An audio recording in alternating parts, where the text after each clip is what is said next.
बिस्मिल्लाहिर्रहमानिर्रहीम। शुक्रिया जनाब स्पीकर। सबसे पहले तो मैं बिलावल भुट्टो साहब ने जो साइपर की बात की है, मैं हमारे पार्टी का इसके ऊपर बिल्कुल क्लियर मौक़िफ़ है कि उसके ऊपर जुडिशल कमीशन बनाएं, सुप्रीम कोर्ट जुडिशल कमीशन बनाएं। आए अगर आप तैयार हैं तो उस पर जुडिशल कमीशन बनाएं।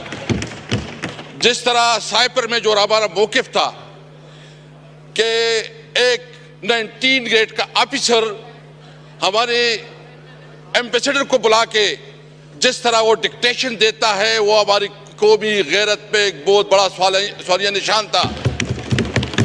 क्या हम पाकिस्तानी इस तरह ट्रीट होंगे? मैं बिलावल भुट्टो साहब से ये जो उसने बात की है, अब पहले मैं तो दूसरी बात करना चाहता हूं। क्या शहबाज शरीफ साहब और यहां मुस्लिम लीग नून की जितनी लीडरशिप थी, ये सब नहीं कहते थे कि झूठ का फलंदा है, कोई साइपर नहीं है? ये प्रेस कॉन्फ्रेंस करते थे, ये तकरीरें करते थे और ये कहते थे कि झूठ है, कोई हकीकत इसकी नहीं है। फिर इस साइपर को बुनियाद बना के इमरान खान के खिलाफ जिस तरह उसको सजाएं दी गई, जिस तरह अदालत का, यानी मुझे तो समझ नहीं आ रही कि एक दिन में 11-11 घंटे अदालत की प्रोसीडिंग चलती है, 14 घंटे जो है ना अदालत की प्रोसीडिंग चलती है, और मकसद ये है कि किसी तरह गन पॉइंट से जज के ऊपर गन पॉइंट से उसको सजा दिलाई जाती है, इसलिए कि इलेक्शन के दौरान अपने वर्कर को, अवाम को मायूस किया जाए कि इमरान खान की कोई कैरियर नहीं है। अवाम ने दिखा दिया। तो इसलिए सबसे पहले मैं हुकूमत से मुतालिबा करता हूं कि अगर इस पे वो हकीकत समझती है, सच्चाई समझती है, तो आए कि इसके ऊपर जुडिशल कमीशन बनाए, जुडिशल कमीशन बनाए और फिर हकीकत सामने आ जाएगा। जो जिस तरीके से सबसे पहले मैं मुजम्मत करता हूं जो हमारे प्रेसिडेंशियल कैंडिडेट महमूद जगदई के घर पे छापा पड़ा, जिस तरह ताकि कोई भी अपनी हक की बात ना कर सके, जिस तरह कल जो है ना एक मैसेज दिया गया, अगर असेंबली में कोई तकरीर करेगा तो उसका अंजाम ये होगा। मैं उन लोगों को ये बात वाज़ेह करना चाहता हूं, वो डर और खौफ का वक्त गुजर चुका है। हम तमाम हालात से निकल चुके हैं। हम ना आप देखें, हम कानून और आइन को, हमने सारी उम्र, मैंने इमरान खान के साथ 29 साल गुजारे। मैंने उस वक्त जब उसको ज्वाइन किया तो उस वक्त बुनियादी मकसद ये था कि पाकिस्तान में कानून की हुक्मरानी हो। मैंने जो उसके साथ ज्वाइन किया तो उस वक्त थी कि हमारी कॉन्स्टिट्यूशन सुप्रीम होगी, सुप्रीमेसी ऑफ कॉन्स्टिट्यूशन। जब हम उसने उस वक्त ज्वाइन किया तो इस वक्त मकसद ये था कि हम आवाम को इंसाफ दिलाएंगे, और इंसाफ के लिए हमारी जद्दोजहद थी। 29 साल इमरान खान के साथ गुजारे। इमरान खान ने कभी उसूलों पे सौदाबाजी नहीं की। उनके लिए आसान था कि वो भी एग्रीमेंट करता, मुल्क से बाहर चला जाता, लेकिन उसने न वो भागा है और उसने डट के मुकाबला किया। उसने तमाम ऑफर किए और उन्होंने फैसला किया है कि वो इस मुल्क में रह के हालात का मुकाबला करेंगे। मैं आपको कहता है कि इंशाअल्लाह ताला ना हमारा लीडर झुकेगा ना हम झुकेंगे इंशाअल्लाह ताला। अगर किसी का यह ख्याल है कि इमरान खान इस किस्म के हथकंडों से वो किसी उसके ऊपर आ जाएगा, किसी ऑफर को कबूल करेगा या कोई कंप्रोमाइज करेगा, कोई कंप्रोमाइज नहीं होगी। हमारा वही मकसद है कि पाकिस्तान के अंदर कानून की अलमबरदारी हो, आइन बालादस्त हो, मुल्क में हम आजाद जुडिशरी चाहते हैं। तो इसलिए मैं आज ये वाज़ेह करना चाहता हूं, अगर किसी की गलतफहमी है, ये जो लोग आए यहाँ ये सारे कुंदन बन गए, कुंदन, इसमें कोई डरने वाला नहीं है। मैं इस सीट पे, जनाब स्पीकर, मैं इस सीट पे रहा 3-3.5 साल। मेरे जिस तरह तौहीन और तज़हीक की गई, घरों पे छापे पड़े, गिरफ्तार किया गया, आधी आधी रात को उठाया जाता था, दबाव में लाया जाता था कि अपनी पार्टी बनाओ, दबाव में लाया जाता था कि तारिक इंसाफ छोड़ो, और दबाव में लाया जाता था कि परवेज खटक को शामिल करो। मैंने उस वक्त ये कहा था कि मेरी जिंदगी सबसे ज्यादा उम्र इमरान खान के साथ गुजारी है। मैं अपनी गैरत और अपने कमिटमेंट की बुनियाद पर मैंने कहा कि मैं मर जाऊंगा, इमरान खान को नहीं छोड़ूंगा। लेकिन मैं ये पूछना चाहता हूं कि अगर इस किस्म के ओहदों की भी तौहीन आज मेरे साथ कल आपके साथ होगा, खुदा ना करे, क्योंकि अगर ओहदों की, मैंने उसको कहा आप मेरी तौहीन नहीं कर रहे हैं, आप पाकिस्तान की तौहीन कर रहे हैं, आप पाकिस्तान की इस ओहदों की तौहीन कर रहे हैं, क्योंकि आपके सामने जो हम लोग जो पॉलिटिशियन हैं ये बिल्कुल आप किसी तरह इतना में नहीं समझते, इसलिए ये बात बिल्कुल वाज़ेह होना चाहिए।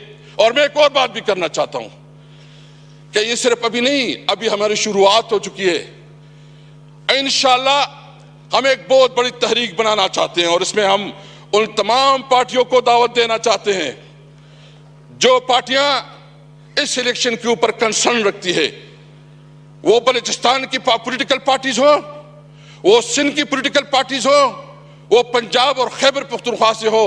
हम सबको इकट्ठा करेंगे आईन की बालादस्ती के लिए, हम सबको इकट्ठा करेंगे आजाद अदलिया के लिए, हम सबको इकट्ठा करेंगे सिविलियन सुप्रीमेसी के लिए इंशाअल्लाह ताला, हम सबको इकट्ठा करेंगे। ये बात भूल जाएं, ये तो आगाज है।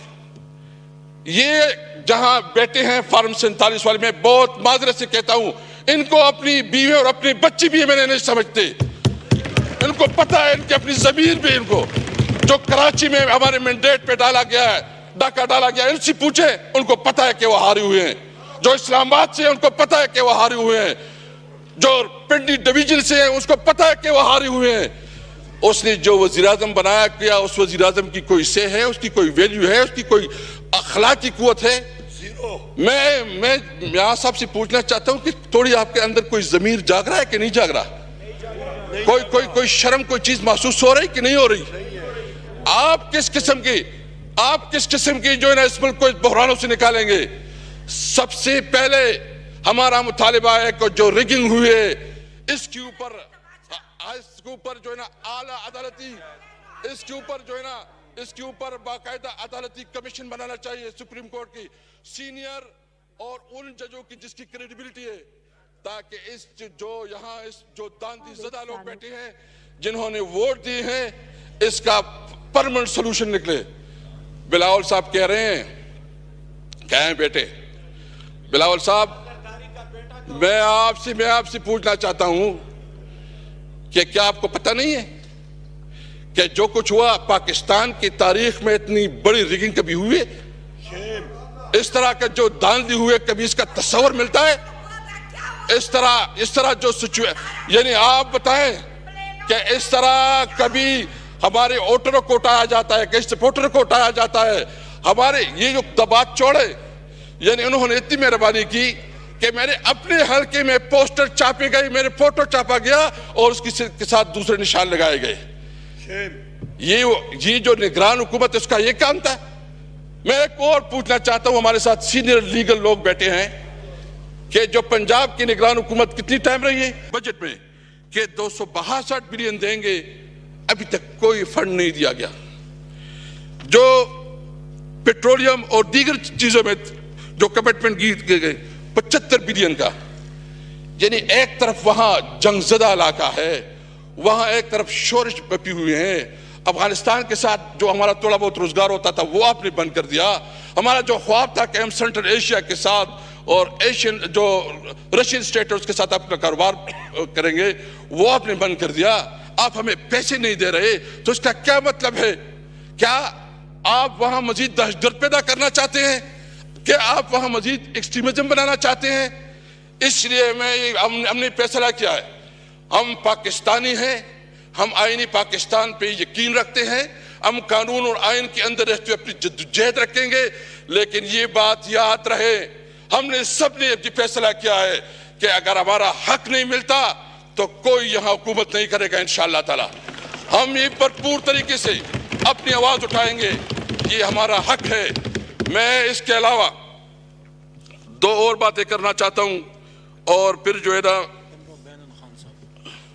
ये जो इमरान खान के ऊपर मुख्तलिफ केसेस बनाए गए हैं जिसमें कोई हकीकत नहीं है, जो कि मनगढ़ंत है, जो बेबुनियाद है, जिस तरह उसके खिलाफ मीडिया कैंपेन चलाया गया, एक नैरेटिव बनाई गई, वो इमरान खान जिसने इस मुल्क को शौकत खानम अस्पताल दिया जो कैंसर की मरीजों के लिए मुफ्त इलाज, वो इमरान खान जिसने इस मुल्क के लिए वर्ल्ड कप जीता, वो इमरान खान जो ट्रेडमार्क के पूरी दुनिया में इमरान खान का नाम पहचाना जाता है, उसको दहशतगर्द डिक्लेयर किया। अगर इमरान खान दहशतगर्द है तो फिर कोई जो है ना, कोई हम सब फिर सारे दहशतगर्द है हम। इसलिए अगर आप चाहते हैं मैं बिलावल साहब ने जो बातें की है, सबसे पहले आपने इमरान खान के खिलाफ, आपने शाह महमूद कुरैशी के खिलाफ, आपने हमारे सदर साहब चौधरी परवेज इलाही साहब के खिलाफ, हमारी ख्वातीन के खिलाफ, बुशरा बीबी के खिलाफ जो केसेस आप लोगों ने बनाए हैं वो फौरन वापस ले। आप उन तमाम केसेस को इमरान खान को रिलीज करवाएं और फिर जो एजेंडा है, हम बिल्कुल ये समझते हैं कि हम कॉन्स्टिट्यूशन की सुप्रीमेसी पे, हम आइन की बालादस्ती पे, हम आज़ाद जुडिशरी पे बिल्कुल हम ओपन है। सबसे पहले हमें हमारा हक दें जो हमसे हमारा हक 47 के जरिए जो है छीना गया है।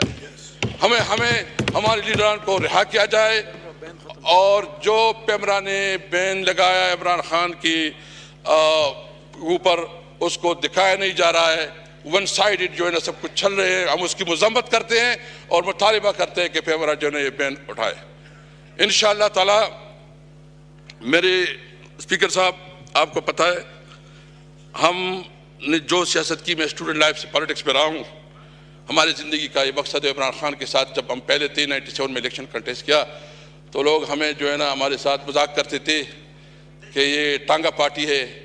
हमने उसके साथ चलते रहे, जद्दोजहद की लंबा अरसा चले हैं।